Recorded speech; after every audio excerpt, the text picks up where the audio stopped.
Hello, good morning student. Today we will read chapter 1 of class 9, that is basic elements of computer system, in which we will read what is computer, features of computer, application of computer, working of computer. Okay, start. What is computer? कोई भी teacher होता है या हम भी जब किसी class में पूछते हैं व्हाट इज कंप्यूटर, तो स्टूडेंट 90% स्टूडेंट मोस्टली रिप्लाई देते हैं computer is an electronic device और computer is an electronic machine. उसके आगे कोई कुछ बोलता ही नहीं। So what is computer? Computer is an electronic device that accept input from the user and process that input and gives a suitable output. Computer works on IPO cycle. IPO cycle. What is IPO? I means input, P means process, and O means output. ये cycle कैसे बन रही है? हम input दे रहे हैं, उस पर प्रोसेसिंग हो रही है, प्रोसेसिंग के बाद हमें आउटपुट मिल रहा है, हम दोबारा से इनपुट दे रहे हैं, फिर प्रोसेसिंग हो रही है, आउटपुट मिल रहा है। तो यही साइकिल चलती रहती है। तो कंप्यूटर वर्क जो करता है वो करता है आईपीओ साइकिल पर। Okay, what is computer? Computer is an electronic device that accepts input from the user and process that input and gives a suitable output. Let's talk about these features. Sorry, full form. Full form of computer. C stand for commonly. सबको पता होगा, कई बार बता चुके हैं class में। Commonly. O for operating. M for machine, P for particularly, U is used for, then T technical। कहीं कहीं आपको क्या मिलेगा, इसका ट्रेड भी मिल सकता है। ओके, तो दोनों लिखे हैं, टेक्निकल और trade. Commonly operating machine, particularly use for technical education and research. So this is the full form of computer. Commonly operating machine, particularly used for technical education and research. अब हम इसके characteristics के बारे में पढ़ेंगे, इसकी features क्या होती हैं और इसके ड्रॉबैक्स क्या हैं। ओके, सो कैरेक्टरिस्टिक्स फर्स्ट होती है इसकी high speed. High speed, computer की स्पीड कितनी होती है? हम जितना भी जब भी ऑन करते हैं कंप्यूटर, तो जिस स्पीड से वर्क कर रहा होता है उसी स्पीड से वो कंटिन्यूअसली वर्क करता रहेगा। कंप्यूटर क्या है? मशीन है, ह्यूमन बीइंग नहीं है कि वो थक जाएगा। शाम तक जब तक उसमें पावर सप्लाई होती रहेगी वो उसी स्पीड से ही वर्क करता है। Okay, next is storage.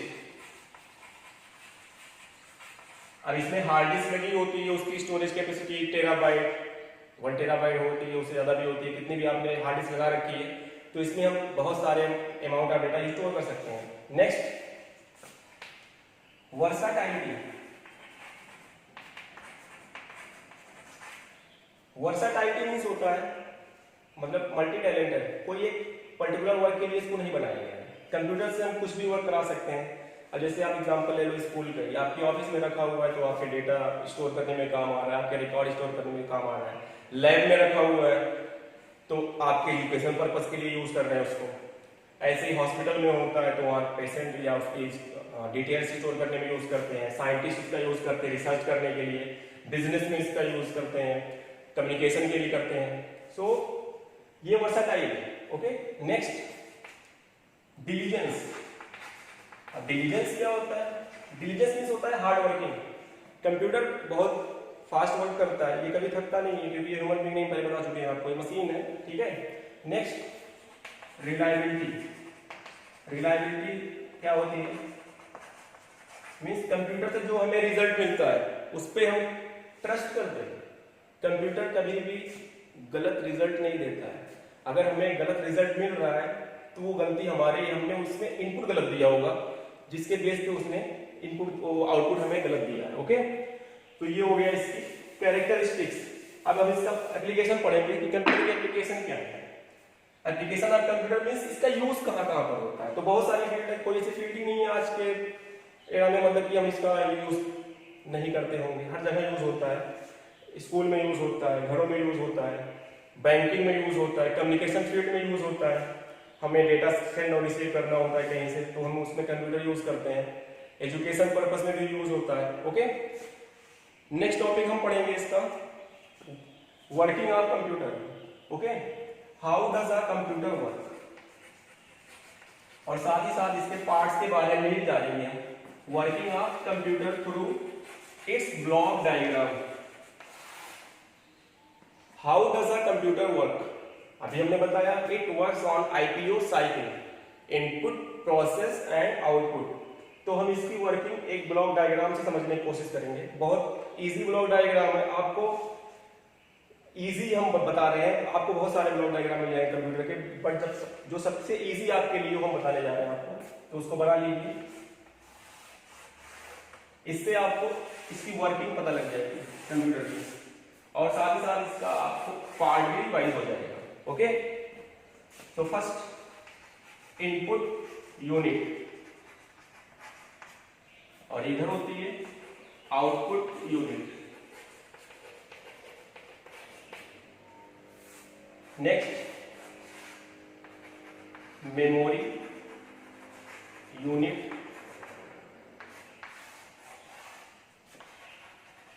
Control unit and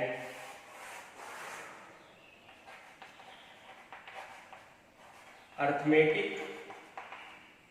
and logic unit. Short term में हम इसको जानते हैं एएलयू के नाम से, ALU arithmetic unit, arithmetic and logic unit. तो इसके बारे में करके हम जानेंगे what is input unit.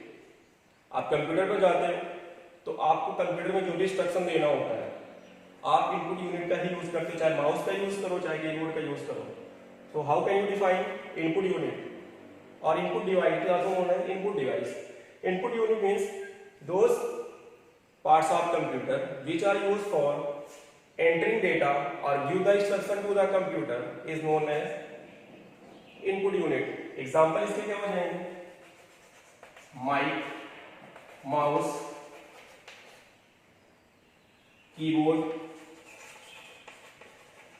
Scanner जानते होंगे आप, स्कैन करता है डॉक्यूमेंट, स्कैनर, जॉयस्टिक होती है जिससे गेम खेलते हैं, तो जॉयस्टिक में जो बटन होता है उसको प्रेस करते तो इंस्ट्रक्शन कहाँ जाता है, कंप्यूटर के अंदर जाता है, तो वो इनपुट डिवाइस होती है। माइक हो गया और स्कैनर, ठीक है। लाइट पेन भी होती है जिससे हम कंप्यूटर पे कुछ ड्रा कर सकते हैं, जो आर्किटेक्ट होते हैं वो लाइट पेन का यूज करते हैं, फिर टैबलेट पे उससे ड्रा करते हैं, फिगर या कुछ कमांड देना होता है देते हैं उससे, तो ये हो गई इनपुट यूनिट।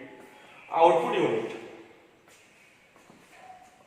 जब हम डेटा इनपुट करते हैं तो डेटा प्रोसेसिंग सीपीयू में होती है। यहाँ पर डेटा प्रोसेसिंग के बाद जहां पे हमें आउटपुट मिलता है वही होती है आउटपुट यूनिट। तो इसकी डिफिनेशन क्या होगी, those devices which are used to display the data after processing are known as output unit. अब इसके एग्जांपल क्या हो जाएंगे वो देखें। सबसे पहले आउटपुट यूनिट जो आप लोग यूज ही करते हो, monitor, printer, projector, plotter and speaker. Mic से हम कंप्यूटर में अपनी वॉइस सेंड करते हैं, बट जो हमें स्पीकर से वॉइस हमें बाहर निकलती दिखाई देती है, मतलब सुनाई देती है। तो ये हो गया आपका output unit. Next memory unit. Memory unit store the data, जो भी डेटा हम इनपुट करते हैं वो कहाँ स्टोर होता है, मेमोरी यूनिट में। अभी ये होती कहाँ पर है, आप लोगों ने देखा होगा सीपीयू। आप लोग सीपीयू किसको जानते हैं, जो बना होता है इसी बॉक्स को ही जानते हो ना, बट ये सीपीयू नहीं है, इसको बोलते हैं क्या है, कैबिनेट। सेंट्रल प्रोसेसिंग यूनिट यानी जो सीपीयू होती है वो उसी के अंदर एक सर्किट होती है छोटी, प्रोसेसर जिसको बोलते हैं, वो होता है सीपीयू, उसी कैबिनेट के अंदर होता है। और सीपीयू के पार्ट्स जो है वो ये है, कंट्रोल यूनिट है एएलयू, जहां पर हमारी डेटा प्रोसेसिंग होती है। ओके, तो अब स्टार्ट करते हैं इसकी working. How does a computer work. So firstly we input the data through input unit like keyboard और माउस, मोस्टली हम लोग ये यूज करते हैं। तो अब देखो जो डेटा में स्टोर इनपुट करेंगे वो जाएगा कहां पर, अभी बताया मेमोरी यूनिट में स्टोर करता है मेमोरी यूनिट। अब मेमोरी यूनिट से कहां जाएगा डेटा, डेटा की प्रोसेसिंग होनी है। प्रोसेसिंग कहां पे होती है, एएलयू में, अरिथमेटिक एंड लॉजिकल यूनिट में। तो ये वापस जाएगा कहां पर data, arithmetic and logic unit में। अब अरिथमेटिक एंड लॉजिक यूनिट के भी टू पार्ट्स हैं, first arithmetic unit and second is logic unit. अगर आपको उस डेटा पर कोई अरिथमेटिक ऑपरेशन परफॉर्म करने हैं like addition, subtraction, division, multiply, तो ये डेटा पे जो ऑपरेशन परफॉर्म होगा वो कहां पर होगा, अरिथमेटिक यूनिट में। बट अगर आपको कोई लॉजिकल ऑपरेशन परफॉर्म करने हैं, जैसे डेटा का कंपैरिजन करना हुआ, less than, greater than, equal to, not equal to, और डेटा को मर्ज करना हुआ, तो वो सब कहां परफॉर्म होगा, लॉजिकल यूनिट में। बट कुल मिलाकर के कहां पर परफॉर्म होगा, डेटा प्रोसेसिंग कहां पर होनी है, एएलयू में, अरिथमेटिक एंड लॉजिकल यूनिट में। After processing the data the result will be stored again into memory unit. देखो हमने डेटा इनपुट किया कीबोर्ड और माउस से, वो कहां गया, मेमोरी यूनिट में। मेमोरी यूनिट से वापस कहां गया, एएलयू में, जहां पे डेटा की प्रोसेसिंग होनी है। ये याद रखना हमेशा, ALU process the data, it is responsible only for processing the data. Okay, और कोई यूनिट नहीं होती जहां पे डेटा प्रोसेसिंग होती है, वो सिर्फ होती है अरिथमेटिक एंड लॉजिकल यूनिट में, जो सीपीयू का पार्ट होता है। नेक्स्ट जो रिजल्ट मिलेगा वो कहां पर स्टोर होगा, वापस से मेमोरी यूनिट में। और मेमोरी यूनिट के बाद आपको रिजल्ट कहां पर दिखाई देता है, मॉनिटर पे। मॉनिटर कौन सी डिवाइस है, आउटपुट। ओके, अब एक टॉपिक यहां पर बच रहा है, कंट्रोल यूनिट। इसका क्या पर्पस है, कंट्रोल यूनिट नाम से क्लियर है, ये कंट्रोल कर रहा है, कुछ तो कंट्रोल कर रहा होगा। Control unit control the function of input unit and output unit. और जो हम बता रहे हैं कि डेटा यहां से यहां गया, यहां से फिर यहां गया, इस सब के लिए रिस्पॉन्सिबल कौन है, वो भी कंट्रोल यूनिट ही है। Control unit control the function of input and output unit and it also decides where is data to be send. Okay, अगर आपको कोई प्रॉब्लम होगी तो कमेंट सेक्शन में लिख दीजिएगा, इसको रिवाइज कर लीजिएगा। नेक्स्ट टॉपिक हम मेमोरी पढ़ाएंगे नेक्स्ट सेक्शन में। ओके।